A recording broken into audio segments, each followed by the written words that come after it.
Trump के tariff war, ठीक है। ट्रंप जो टैरिफ के बारे में बात कर रहा है ना सारा, देखिए बड़ी, मैं तुम्हें थोड़ी सी बातें बताता हूँ। मैं I am gonna give you my take on it basically, and मैं कुछ बातें बताता हूँ जो आप बड़ी मतलब सिंपल सी बातें हैं, सबको दिख रही हैं, लेकिन मुझे नहीं पता लोग इनकी बातों में कैसे फंसते हैं, गोरों की बातों में, ठीक है ना। तो ये ना जो टैरिफ लगाने का फंडा चल रहा है ना, ये सिर्फ बस पैसे इनको इनको ना इनको दाम बढ़ाने हैं। एक बात बताओ, वो कह रहे हैं टैरिफ लगाने से मैन्युफैक्चरिंग, तुम्हें लगता है कि जूते चप्पलें ये नाइकी वगैरह जो ये दो एक एक डॉलर में बनती हैं, यहाँ पे आके 10 गुना लेबर कॉस्ट पे बनवाने लग जाएंगे चीज़ें? कोई इसका कोई मीनिंग भी है? इसका कोई मीनिंग नहीं है, सिर्फ ड्रामा चल रहा है। इनको पैसे बढ़ाने हैं यहाँ पे, इनको चीज़ें महंगी बेचनी है, उस चक्कर में सारा चल रहा है। अब मैं आपको एक बात बताता हूँ। आज से कोई ना 9-10 साल पहले एक बार इंडिया में एक ड्रामा हुआ था। दालें दालें 2-2 डॉलर की पाउंड होती थी, 2 डॉलर की 2 पाउंड होती थी। $1 पाउंड मिलता था, $4 का 4 पाउंड का पैकेट मिलता था। अभी वो $10 का 4 पाउंड का पैकेट हो गया। ये हुआ कैसे था? एक जंप लिया था इसने। एक बोला इंडिया से दालें नहीं आ रही, इंडिया में ये हो गया, इंडिया में कोई कोई चीज़ ने दिखाया था, मैं थोड़ा भूल गया, ये हो गया कुछ सिचुएशन, ये है वो है, उसके कारण ये चीज़ दालें नहीं आ रही, उसके कारण प्राइसेस बढ़ा दी इन्होंने, राइट। तो ठीक है, वो सिचुएशन तो ठीक होगी तो प्राइसेस फिर नीचे आने चाहिए था ना वापस, नहीं आए। द पॉइंट इज, ये पैसे बढ़ाने थे, इनको दिखता है इंडियन डायस्पोरा को इतना पैसा है, सब लोग पैसे बढ़ाने निकल पड़े, गवर्नमेंट ने कोई ना कोई अपना पैसे बनाने का तरीका बनाया होगा और उसके चक्कर में सारे प्राइसेस बढ़ गए। ये ऐसे करते रहते हैं, ये ऐसे करते रहते हैं। इनको दिख रहा है चाइना की चीज़ें आती हैं, मतलब लिटरली ये होता है। जैसे अभी ये माइक भी मैंने लिया, पहले $50 का होता था, फिर 30, फिर 20, फिर एक $10 का भी माइक मिलने लग गया। प्रॉपर वैसे ही काम करते हैं, मैंने लेके उसको टेस्ट भी किया। तो द पॉइंट इज, ये सब चीज़ें जो उनसी हैं 10-10 डॉलर में बिके, सबकी नज़र है इसको 20-20 डॉलर में बेचो, 30 डॉलर में बेचो, चीज़ों को दाम बढ़ाना है बस, उसके चक्कर में सारे टैरिफ वैरिफ कर रहे हैं जितना मर्जी। तो तुम्हें क्या लगता है, अगर ऐसे माइक है ये, अब तुम्हें ये लगता है अमेरिका में बनने लग जाएगा? तुम्हें क्या लगता है? कभी भी नहीं। यहाँ की जो लेबर है वो इतनी एक्सपेंसिव है, यहाँ पे जितनी सारी मैन्युफैक्चरिंग होती है वो ऑटोनोमस रोबोट्स वगैरह के थ्रू होती है। तो जॉब्स कैसे क्रिएट हो जाएंगी? ये क्या बोली जा रहा है?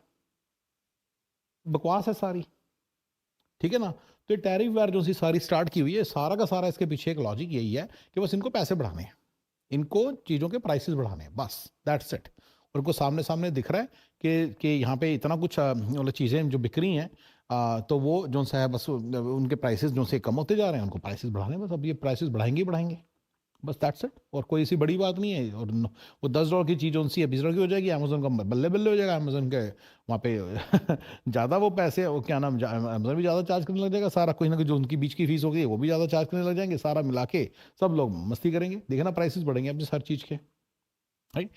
तो इस कंट्री में ना कुछ चीज़ों का ना जो प्राइस का स्केल है वो बड़ा नहीं है, अगर आप मेरे से पूछे तो, ठीक है। मतलब ओवरऑल जैसे चिपोतले का प्राइस है, चिपोतले के अंदर एक मिलता है बुरिटो मिलता है, वो पहले ₹1 का होता था, अभी ₹5 का हो गया। लेकिन मैं तुम्हें कुछ चीज़ों के प्राइस बताता हूँ जो सेम से हैं। जैसे अगर मैं बोलूँ तो डॉलर स्टोर पे चीज़ें मिलती हैं $1 की। मैं पिछले 25 साल से देख रहा हूँ कि सेम वही चीज़ें सेम वो प्राइस पे मिल रही हैं, पिछले 25 साल से। आप इंडिया के अंदर जाके देखो कितना प्राइस का चेंज आया है। तो क्या अमेरिका में इन्फ्लेशन बिल्कुल ही नहीं हुई? अब जाके डॉलर स्टोर ने अपना प्राइस चेंज किया है टू $1.25। अब जाके किया, जब ये पीछे साल 2 महीने 2 साल पहले इन्फ्लेशन इन्फ्लेशन हुआ है, तब जाके किया था। ये 100% $2 से $3 तक जाएगा। तो आप ये कह रहे हो कि उसको मतलब समझ रहे हो? अब दिख रहा है आपको, वही चीज वो 25 साल से उसी प्राइस पे बेच रहा है। तो क्या इन्फ्लेशन बिल्कुल ही नहीं है? 25 साल में अगर आप 3% के हिसाब से लगाओ तो डबल हो जाना चाहिए था प्राइस, राइट और रॉन्ग? तो वो तो नहीं हुआ। तो इसके पीछे मेरा लॉजिक यही है कि अभी इनको चुलबुला रहा था, कुलबुला रहा था अंदर अंदर कि पैसे इंक्रीज करो, कि पैसेज इंक्रीज करो, तो उस चक्कर में सारा कुछ ये कर रहे हैं। और अब देखना सारे धड़ा धड़ बढ़ेंगे, वो बहाना मिल जाएगा। डॉलर सवाल आएगा, देख मैं तो चाइना से आधा सामान मंगाता हूँ, मेरे को तो यार $2 देने पड़ेंगे, $3 लेने पड़ेंगे, ऐसे करके सारे अपने ना प्राइसेस चेंज करने लग जाएंगे, धड़ाधड़ बढ़ेंगे अब, देखना, राइट। जबकि जो चीज़ 25 साल से नहीं बढ़ी, मैंने तो ये मैं बड़े बड़े तौर पे ऐसे बहुत सारी चीज़ों के प्राइसेस हैं जो मैंने जो नोट कर रहा हूँ कि वो वैसे के वैसी हैं। अगर आप चप्पलें देखो, ठीक है, मतलब मैं $20 की चप्पलें लेता था जब मैं 25 साल पहले आया था, आज भी वो $20 की आती हैं चप्पलें, यू सी, ठीक है। आप इंडियन, ठीक है ना। एक बात बताओ, एक और बात होती है, मतलब चाइना से तो बहुत सारी चीज़ें यहाँ पे आती हैं। आप कहते हो इंडिया पे टैरिफ लगा दिया, इंडिया टैरिफ लगा दिया, इंडिया पे टैरिफ लगा दिया। इंडिया से लेता क्या है अमेरिका? इंडिया से लेता क्या है? एक जो इंडिया दालें वगैरह आती है तो इंडियन डायस्पोरा यूज़ करता है। अमेरिका के अंदर तो इस तरह के इतने सारे एनक्लेव्स हैं, इंडियंस के हैं, पाकिस्तानीज के हैं, और वेनेजुएलन्स के हैं, क्यूबन्स के हैं। इंडिया उनके लिए क्या है? इंडिया के लिए थोड़ी है। तो इंडिया की जो छोटी मोटी जो प्रोडक्ट है, राइस और वीट वगैरह जो हम लेते हैं इंडियंस, ये नहीं मैटर करता इनके लिए। इनके लिए मैटर करता है कि जो चीज़ इंडिया की ऐसी कोई चीज़ आती नहीं है। आईटी सर्विसेज है ले दे के, राइट, मैं उस पर भी आता हूँ। आईटी सर्विसेज है ले दे के, राइट। चाइना के ऊपर तो टैरिफ लगाने का मीनिंग है, उससे कुछ और है क्या? वो इंडिया के अंदर जो अमेरिका के प्रोडक्ट्स है उन्हीं पे टैरिफ लग रहा है। Can you imagine that? America, India के अंदर जैसे आईफोन बनता है ना, उसको कुछ बनता है तो उसका उसका उसके ऊपर टैरिफ लग रहा है। ये अमेरिका की कंपनी अमेरिका पे ही टैरिफ लगा रही है बस। अमेरिका अमेरिका की गवर्नमेंट अमेरिका की कंपनी उस पर ही टैरिफ लगा रही है बस। ये क्या चल रहा है ड्रामा, राइट? ये क्या ड्रामा चल रहा है? सामने सामने द होल आइडिया इज कि भैया प्राइसेस इंक्रीज करो। अब ये जो आईफोन है, अगर आप नोट करो तो 2007 में जब लॉन्च हुआ था, इसका जो स्केल था प्राइस का, जो उसका लॉन्च राइट जब हुआ था, वो $1000 के आसपास। आज भी $1000 के आसपास ही है। यू सी, स्केल वही है। इनके मन में कुल बुला रहा है कि यार इसको 3-4 हज़ार में बेचना स्टार्ट करें। टीवी हैं, मेरे को याद है अच्छा टीवी हमने कोई 12-13 साल पहले लिया था, 3,000 का आता था। आज भी जो टॉप ऑफ द लाइन अच्छा सा, टॉप ऑफ द लाइन में जो थोड़ा सा नॉर्मल सी रेंज होती है with in the top of the line, उसमें कह लो, राइट, वो 2-3 स्लैब मान लो तो मिडिल से की थी ये। कोई ऐसा नहीं था कि बेस्ट द बेस्ट था। वो 3,000 का आता था। अब ये अंदर से कुल बुला रहा है कि 3,000 की जगह कैसे इसको 10,000 का बेचे। इन्फ्लेशन भी तो वही है यार। तो टीवी मैन्युफैक्चरिंग को कहाँ पे पैसे बच रहे हैं? तो कहीं ना कहीं कुल बुला रहा है सबको अंदर ही अंदर। ये सारा चल रहा था, और ये सारा इनका पूरे शुरू से इनका प्लान है। इसी हिसाब से करते हैं, साइकिल से लाते हैं, उसके हिसाब से करते हैं कि पूरी साइकिल्स में इनका कंट्रोल रहता है। अब टाइम आ गया था, अब टाइम आ गया था ये पैसे बढ़ाने का। हर चीज़ के पैसे बढ़ाने हैं इनको, हर चीज़ का इनको प्राइस बढ़ाना है। बेसिकली ये फंडा चल रहा है, इनको हर चीज़ का प्राइस बढ़ाना है, और ये अंदर अंदर इनको कुल बुला रहा है। ठीक है, अब हम बात करते हैं वीज़ाज़ की, जो या सारे वीज़ा वीज़ा का चल रहा है, राइट। वीज़ा, ट्रैवल बैन, ये है वो है यार। एक मैं अच्छा, मैं इसके पहले आपको वाली बात बताता हूँ कि आईटी सर्विसेज, आईटी सर्विसेज के बारे में बात बताता हूँ, बड़ी इंटरेस्टिंग सी। 26 साल पहले जब मैं इस कंट्री में आया था, तो जो स्केल था सैलरी का ना, software engineer with 7 years experience, वो सेम था 26 साल पहले भी और आज भी। थिंक अबाउट दिस, अमेरिका में सैलरीज नहीं बढ़ी। इन्फ्लेशन इतनी हुई है, 3% तो होती है, 2-2.5-3% तो होती है, पर सैलरीज का स्केल वही है आज भी। आज भी हम 22 साल पहले जब प्लेसमेंट्स करते थे फ्रेशर्स की, $55 $60 पे करते थे। आज भी $55-60 पे ही करते हैं, $55-65 पर आवर पे ही करते हैं। Think about this in your mind कि मैं क्या कह रहा हूं। भैया ये बहुत टाइम से लॉन्ग ड्यू था कि सैलरीज डबल हो, प्राइसेस डबल हो, और ये बहुत टाइम से था। मैं ये कहना चाह रहा हूं, बहुत टाइम से था। काफी चीजों का प्राइस का स्केल, गाड़ियां थी तब भी, जो सबसे सस्ती सी गाड़ी थी 15 से 20 हज़ार की रेंज में मिल जाती थी, आज भी 20 हज़ार में आ जाती है। इंडिया में देखो आप, इंडिया में गाड़ियां जो 2-2 3-3 लाख की थी, कहाँ 20-20 लाख की पहुंची हुई है। You got it? तो ये जो कॉन्सेप्ट है ना कि सारी चीजों का जो प्राइसेस है, इनको इनको ज्यादा करना है, और थोड़ी सी सैलरी में मेरे को लगता है अभी होनी चाहिए, चेंज होनी चाहिए। अभी भी प्राइसेस थोड़े हिले नहीं है सैलरीज के, सैलरीज अभी भी हिली नहीं है। बाय एंड लार्ज ये नहीं होता कि आप कहते हैं अमेज़न की देखो 600 की सैलरी दे रहा है, एक आधा की बात नहीं हो रही है। बाय एंड लार्ज जो मैं देख रहा हूँ, मैं तो प्लेसमेंट्स करता हूँ डेली बैठा, सबमिशनें होती है हमारी, सबमिट। फ्रेशर आज भी 55-60 का ही होता है, जावा, .NET, किसी भी चीज़ में, BA, बिजनेस एनालिस्ट, किसी भी चीज़ में। So the point is guys कि ये ना बड़े टाइम से लॉन्ग ड्यू था। 25-26 साल से देख रहा हूँ मैं, 1-2 साल से नहीं। सोचो इंडिया में अंदर कितनी सैलरीज बढ़ी है, फ्रेशर की सैलरी कितनी बढ़ी है। किस जमाने में हमारे टाइम में होती थी ₹1,00,000 पैकेज होता था, वो बहुत बड़ी बात मानी जाती थी। 1,20,000 के पैकेज में तो अंदर राजा चलता था। अभी फ्रेशर मेरे सामने 25-25 लाख में लग रहे हैं। तो अमेरिका में तो कुछ भी नहीं ऐसा हुआ। ठीक है, अमेरिका में, इंडिया में इन्फ्लेशन भी हुई है, राइट। तो ये वाली जो बात है, थोड़ा सा समझो कि ये टैरिफ वैरिफ सारा ड्रामा करने के बाद सारे बेसिक इनको प्राइसेस बढ़ाने हैं, और कहीं ना कहीं ये थोड़ा सा मेरे को लगता है सैलरीज भी थोड़ी सी बढ़नी चाहिए, कुछ ना कुछ फर्क पड़ना चाहिए। ठीक है, ये हो गया सारा इसका स्केल चेंज करना इनको पूरी चीज का।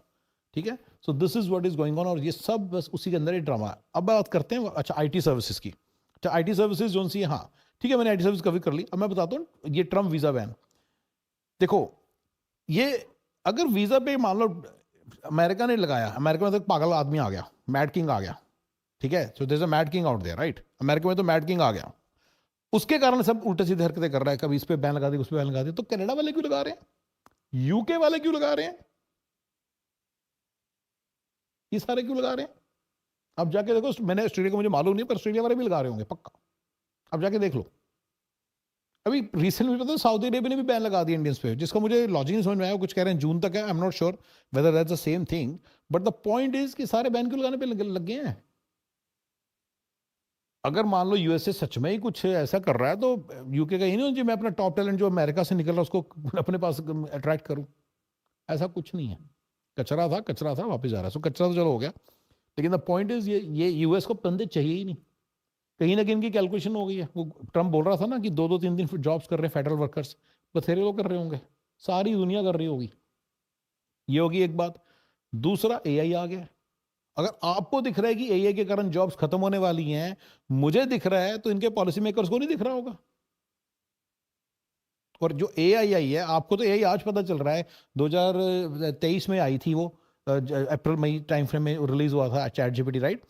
इनको क्या 2-3 साल पहले नहीं पता चला होगा? आपको लगता है ये सोए रहते हैं बाकी समय? इनको नहीं मालूम कि देश में क्या इनोवेशन हो रही है? भैया ये प्लानिंग बहुत पहले से चल रही थी, ठीक है ना। और मैं को बात बताता हूँ। अच्छा, आप कहते हो रिपब्लिकन मैड किंग आ गया इसलिए हुआ है। अरे इसके पहले जो समझदार किंग था वो भी तो ये सब कर रहा था। उसके पहले जो समझदार किंग था ओबामा, वो भी तो ये सब कर रहा था।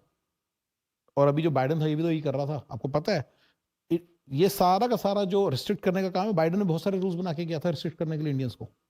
उसके पहले बराक ओबामा बहुत सारे रूल्स बना के गया था। द पॉइंट इज, पर बराक ओबामा फिर भी पुराना टाइम है जब ये थोड़ा सा पुश कर रहे थे इंडियंस आए। अब ये चाहते ना आए, कोई ना आए। और सारे कंट्रीज क्यों लग गए इस चीज में? क्योंकि कहीं ना कहीं इनको अब नहीं चाहिए हेल्प। एआई वगैरह आ गई, इनको हेल्प नहीं चाहिए। एंड कहीं ना कहीं मतलब, कहीं ना कहीं बेसिकली इनको इसकी जरूरत नहीं है अब, तो इसलिए ड्रामा कर रहे हैं। बस ये ड्रामा कर रहे हैं, उसने गलत कर दिया, मैड किंग बिठा दिया। ये जो मैड किंग है, ये आपको लगता है मैड किंग कर रहा है, मैं नहीं मानता है मैड किंग कर रहा है। ये वैसे ही इनका 25 साल का प्लान था। 25 साल पहले जब इन्होंने हमारे ऐसे लोगों को बुलाया था ना यहाँ पे, तब से इनका प्लान चल रहा है कि ऐसे करेंगे। मैड किंग का तो बहाना है। मैड किंग के बहाने से क्या है कि ये they can do anything now, कुछ भी कर सकते हैं। कुछ भी करके कहते हैं कि ट्रम्प ने किया तो पागल था। बाद में कह देंगे जब सब ठीक हो जब 4 साल में चला जाएगा, कुछ बात बना देंगे कि ये तो सब ठीक है। तो ये फुद्दू बना रहे हैं आप हम सबका, ये सबका ऐसे फुद्दू बनाते रहते हैं। एक मैड किंग सामने खड़ा कर दिया, पागलों की तरह कुछ भी करता रहता है, राइट। सो ये सारा इस तरह से चलता रहेगा। He is not that mad, he is not mad, he is a smart guy and he represents the smartest country in the world. So they are, गोराज आर वेरी स्मार्ट पीपल। ये इतने स्मार्ट है, इतने smart है, आपके IIT के toppers को अपने यहाँ रखते हैं नौकरी पे। ये बहुत स्मार्ट लोग हैं। इनकी स्मार्टनेस को आप अंडरमाइन कर रहे हो, जो आप सोचते हो ना कि ये मतलब। अभी मुझे कुछ और नई नई बातें पता चल रही हैं, जो मतलब मैं उस पर रिसर्च कर रहा हूँ कि ये सच में कुछ ऐसे कुछ करने को फिर रहा है, कुछ ये डीवैल्यू करने को फिर रहा है। ये पता नहीं क्या कर रहा है, टैरी तो पता नहीं क्या लगाने वाला है, स्टॉक मार्केट नीचे करना चाहता है, ये इंटरेस्ट रेट्स पे भी कुछ करना चाह रहा है, ये हाउसिंग मार्केट पे भी काम करना चाह रहा है, कुछ इंटरेस्टिंग चीजें करेगा ये, राइट। और सारी चीजें all in the name of mad king. क्या he is the mad king, so it can do whatever he wants. Obviously America को कोई नहीं पड़ता, ऑब्वियसली फर्क पड़ता है। अमेरिका ने ही शुरू से प्लान किया। और अब ये इस तरह के उल्टे सीधे जो चेंजेस करने all of a sudden, right, all of a sudden आपको 2 लाख, कितने लाख लोगों को इंडिया को वापस भेजना, आप कैसे कह दोगे कि इट्स ऑल नॉर्मल, राइट। आपने उनको एक उम्मीद से बुलाया था। अब अगले 10 साल में जब दोबारा जरूरत पड़ेगी, जब दोबारा से साइकिल स्टार्ट करेंगे, तब इनको दोबारा जरूरत पड़ेगी, तब फिर कैसे लेकर आएंगे? तो ये उस वक्त कह देंगे मैड किंग था, इसने इसने किया था, बस वैसे अब हम सब नॉर्मल हो गए। आप भी तो युगांडा के लिए बोलते हो ना, बस वो ईदी अमीन था उसने ऐसे किया था, अदरवाइज तो वैसे तो Ugandans are very good people, right. तो ऐसे ही चलता रहता है, यही यही यही करना चाह रहा है बस। ये इनका पूरा गोल है, इनका पूरा प्लान था, उसके हिसाब से चल रहे हैं, इसके ऊपर कुछ नहीं है, ठीक है। Alright guys, thank you very much. बाकी बातें करते हैं।